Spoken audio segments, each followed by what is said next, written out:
Okay, hello and welcome to the video. My name is Wade Smith, and this video is about the fake aspect of Sanchin Kata as it's taught in traditional martial arts, namely Okinawan Karate.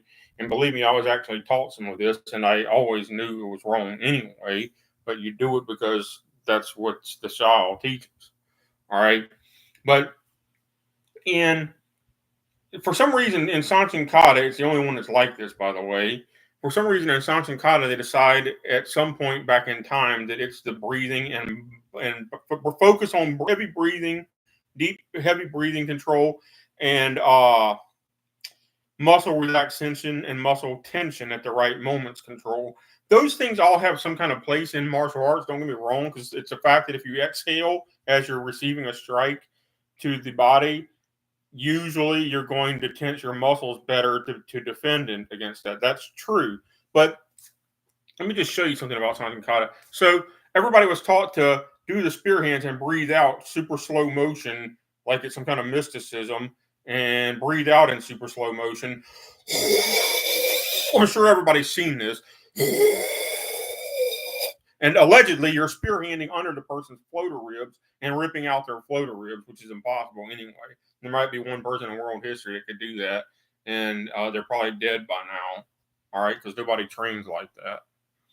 But what is the purpose of this? It's nothing. All right, it has no purpose. It's the real answer. You can work on breathing and muscle tension and muscle relaxation in any kata. It doesn't have to be Sanchin. All right. So Sanchin doesn't even serve that purpose. My first Isshinryu instructor, I kid you not, he claimed that he once knew a man who had mastered Sanchin Kata to the degree that he could retract his testicles into his body cavity at will, which is an outright lie because there's no muscle in control of that. All right.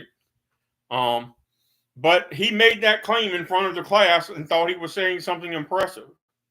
Um, and I just got finished correcting Michael Calandra, who's a grand master, and telling him that tensing your anus muscles does not help in a real fight. It has nothing whatsoever to do with fighting skills. So why are you sitting there telling somebody to work on that as part of Sanchin Kata? It makes no sense. It's a complete wasted effort. Likewise, why would I work on spearhanding a Makiwara for 50 years so that I could supposedly put my hand through 7 planks of ponderosa pine with a spear hand when that's the least likely strike that I'm going to use to actually attack a real world opponent, because you're going to break the ends of your fingers unless you're absolutely perfect. And we don't need to be absolutely perfect at spear handing when we can throw a punch. Wow, a punch. I'm less likely to break my own fingers and wrists with a punch than I am with a spear hand. So while I was taught spear hands in basics class, I would almost never actually use a spear hand unless the target was straight into the throat, and even then, I would be more likely to use a web hand or a horizontal twist punch into the throat, because a spear hand still has the same problem. Even in the throat, you're going to break your fingertips unless you hit absolutely perfect. And we know from real world pressure tests that almost nothing goes absolutely perfect in real fights. So I'm not going to sit around. I can break bricks and blocks, but I'm not going to sit around and see if I can break 10 or 20 of them in a row, because it takes your entire lifetime to perfect that. And there's other things to learn in martial arts besides just breaking bricks. And like Bolo Young said as the bad guy in the Bloodsport movie, very good, but bricks don't hit back. All right? Your opponent isn't a brick. Your opponent is a human being made of water and molecules, and they move around and they punch and kick and grapple with you. But anyway, the version that Isshinryu Karate has of Sanchin Kata is actually an extremely watered down, and I now understand why, because its developer started teaching from a rocking chair when he was too old to even stand up on his own feet, and he was just watching the students face him and do techniques, and that's why there is so little real technique in the kata. And the technique, it only has 2 techniques that are each repeated 3 times, so there's no real technique in the kata. And I always complained about the fact that when I saw Uchiru and Gojuru's original versions of Sanchin, that their original version of Sanchin was more like Seisan and actually taught real 2-dimensional fighting techniques. Whereas the style I was taught never taught that in Sanchin Kata anyway. So I totally agree with this dude, Red Pill Crusher, whatever his real name is, on Quora at this point, that a lot of stuff that's taught in traditional martial arts is, in fact, complete bullshit.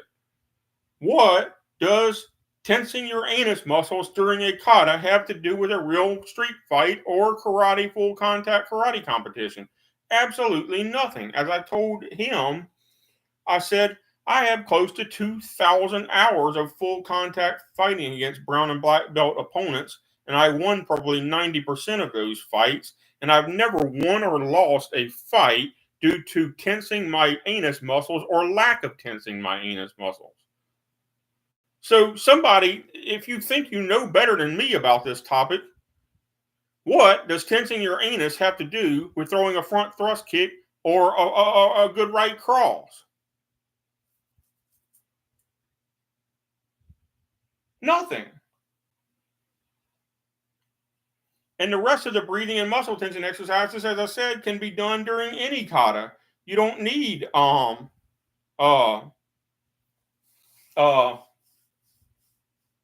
Sanchin kata anymore to do that. They may as well have taught a different kata instead of Sanchin at the dojo that I trained at, because it's literally 3 steps forward, 3 steps back, 6 total techniques, and 3 of those 6 total techniques are not even valid martial arts moves.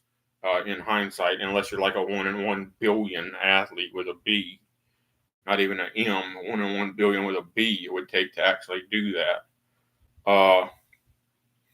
So you're not Samson, and I'm not Samson, and never was Samson. So don't believe that if your sensei tells you that you're spearhanding under their ribcage and ripping their ribcage out. There's not a human being alive that can do that, if there ever was one. All right. Now, the palm heel of the nose thing is a bit controversial, because I was told that by the time you're a purple belt, for a man, it's supposed to be a lethal to near lethal strike. I don't know how true that is, but I have seen it demonstrated with a ballistics gel dummy that was made of human skull and ballistics gel. And the multi-degree black belt, in fact, did palm heel the dummy so hard that it crushed the human skull inside the ballistics gel head, which is very similar to what my second sensei, not the same one that was a crank, very similar to what my second sensei taught us in class, that it was the expected result of a purple belt man palm healing at a 45-degree upward angle into the nose is supposed to be a lethal to near lethal strike. He literally told us, do not use, he said at white belt, that's a distracting strike. But he said, by the time you're a purple belt or above, it's supposed to be a lethal strike, and do not use it in a street fight except in a life or death situation. He literally told us that. And he's like, well, why doesn't anybody in UFC get killed? Well, first of all, they hardly ever hit one another straight in the nose, because they hardly ever use palm strikes at all anyway. And by the way, in close, there are several ranges in combat, and some of them are never even exploited properly by UFC fighters, or almost never exploited properly. For example, a palm heel strike actually is going to hit about 2 inches shorter than a fist, and a vertical fist Isshinryu punch. And so a palm heel strike implies that you're a couple inches closer to your opponent than a full length right cross.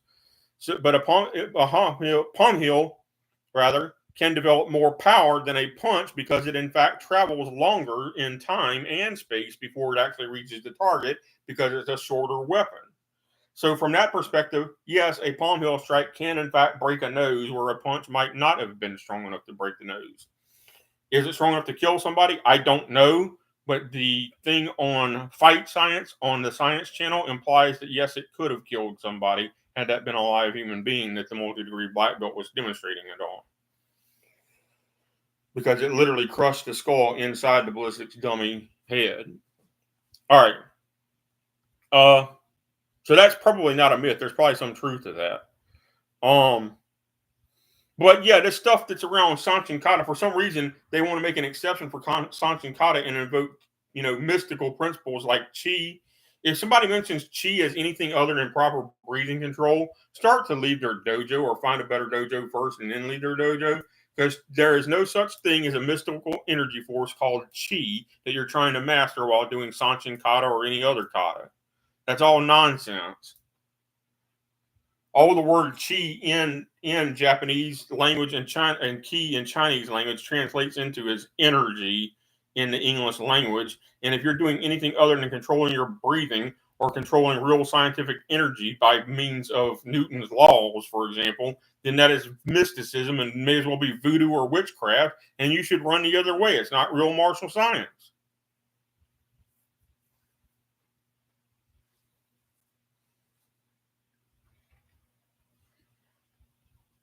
Where does this nonsense come from? I don't know. My second sensei didn't teach any of this crap, this bull crap. He taught real martial arts.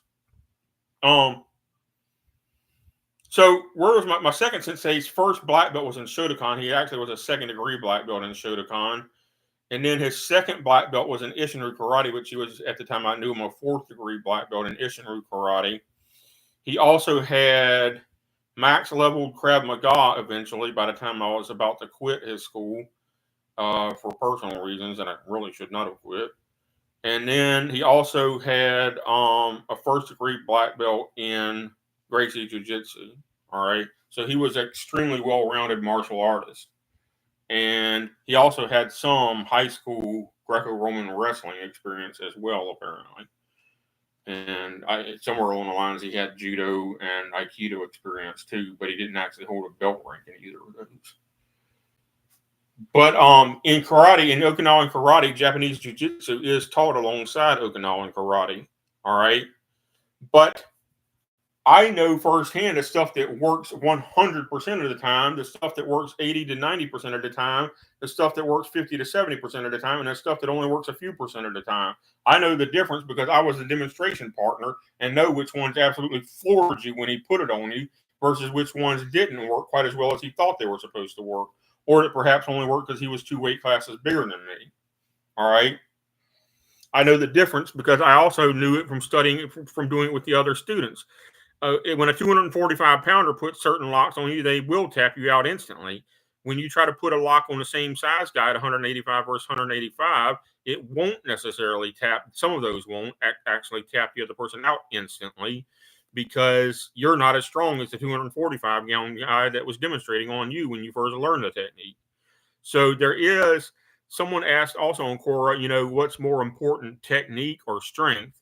And I said they're equally important. I said technique without strength is pretty useless.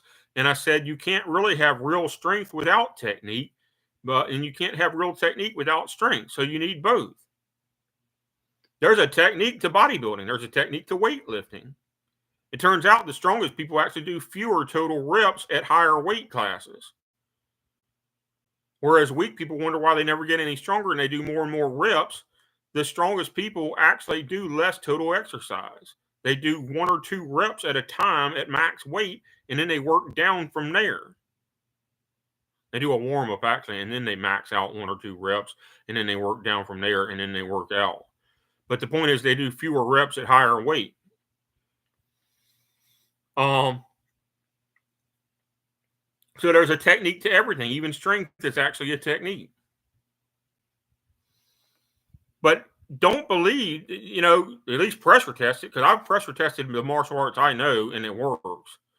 But I'm sitting here watching supposed grandmasters, and I'm like, did you get your grandmaster rank out of a cereal box? Because what you just said caused me to lose all respect for you.